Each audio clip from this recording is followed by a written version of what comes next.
Hey guys, how's it going? It's Flat Earth Sage. I'm gonna ask you guys a question. What would you say if I told you ice here on Earth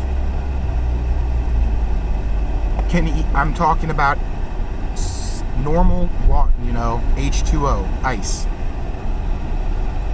What would you say if I told you that ice could reach temperatures half that of the surface of the sun? A lot of you are probably listening to this like, what the hell are you talking about? Have you really seriously completely lost it now?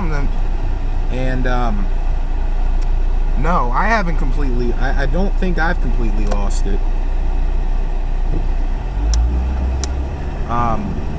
However, I do think Nat Geo might have lost it. What I was basically just describing right there is what National Geographic dubs super ionic ice. Yeah, I'm pretty sure at this point they can make up any term they want and people would buy it. But the whole thing about it is the way they describe it happening is they say that pressure, and get this, they're talking about the ice below Antarctica, fellas. Below Antarctica.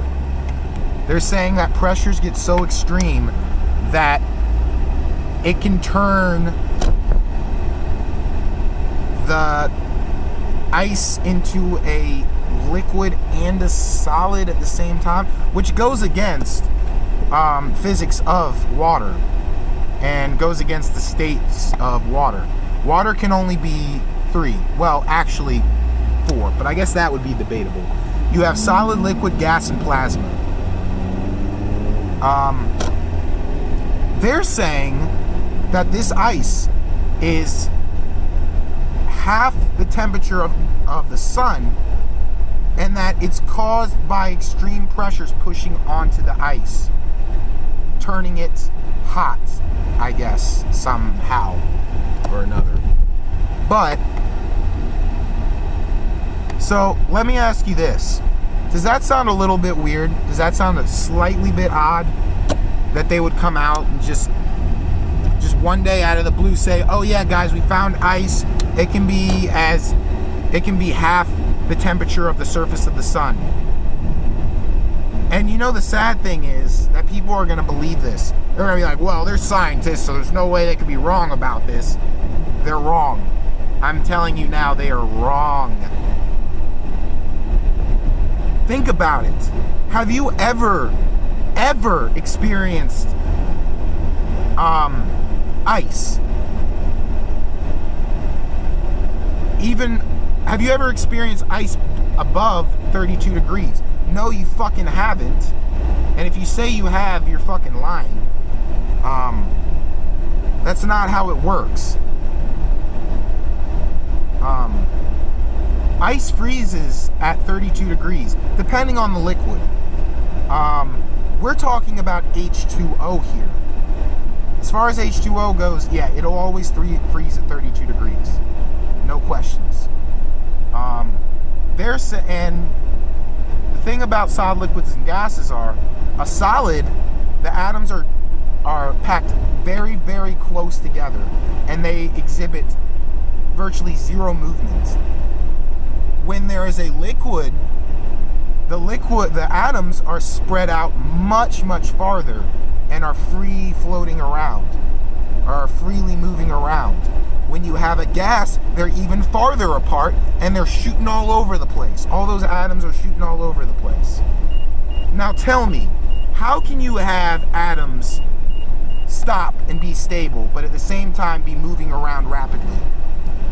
How can you have them close together yet far away at the same time? I don't know. When you sit and break it down like that, it really, and I'm really trying to understand this, but it just doesn't make sense. There's a lack of common sense in there. There's a lack of real science, and there's a lack of common sense. And if you think that ice can be a solid and a liquid and it can be half the temperature of the surface of the sun, my best advice to you is go back in your corner and color. Okay? Because that is the dumbest thing in the world to think.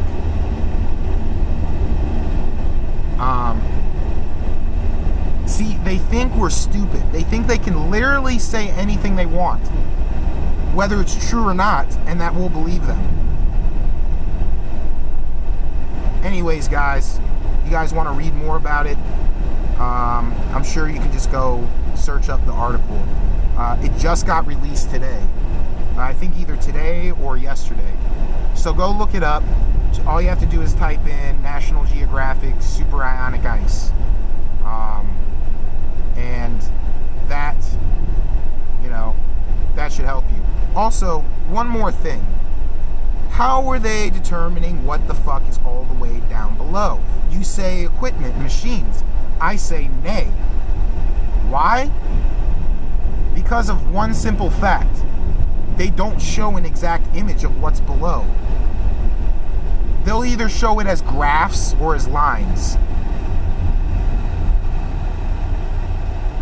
It's not showing, okay, there's a massive object below, or there's a massive sheet of ice underneath here.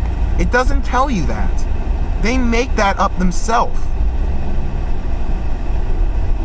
There's no way to determine it but to assume. You're in a very cold environment already. Yeah. They would logically assume, okay, it must be ice. But that doesn't mean it is. You guys get what I'm saying? The equipment and machines prove nothing. Nothing at all. All they do is input their bullshit math in there to try to prove whatever the fuck they want to prove. Because math can prove anything. Math can prove that there's fucking unicorns on Mars. It can. Math can literally prove anything except our own reality. That it cannot. Anyways, before I ramble on too much and work myself up too much, let me go ahead and get off here and give you all some time to look up the article yourself and be your own judge. Don't listen to what I have to say. Don't listen to me. I'm just a guy. Anyways, guys, I love all you guys. I hope all you guys are doing well. Peace and love to you.